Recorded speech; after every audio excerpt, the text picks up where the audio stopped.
Сәлем балақай, Зерек бала каналына қош келдің. Бүгін біз сенімен бірге дұрыс жауабын тап ойынын ойнаймыз. Бұл ойында осы мәтінге байланысты сұрақтар қойылады.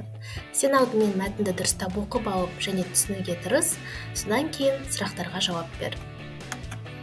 Сен дайынсың ба? Ал ендеше бастайық. Бұрынғы заманда баспаналар қандай материалдардан тұрғызылды?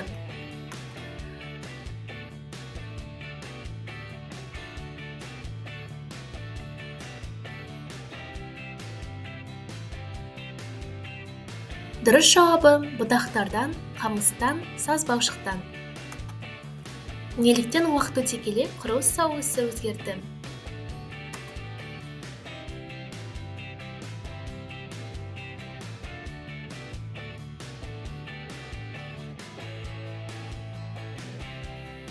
Дұрыс жауабы бай адамдар сәулетті сарайларда тұрғысы келді. Сәулетті сарайларды тұрғызу үшін қандай қасиеттер керек?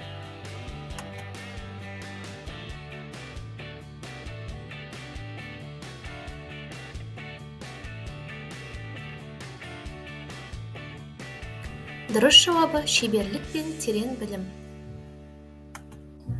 Ғибадатхана деген не?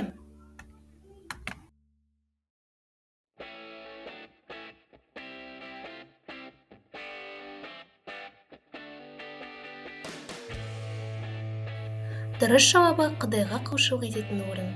Үй, ғимарат, мешіт. Кешендер құрылысын ойлап тапқан адамды қалай атайды?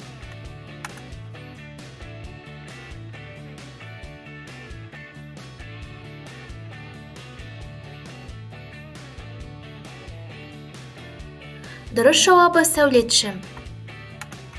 Сәулет өнері дегеніміз не?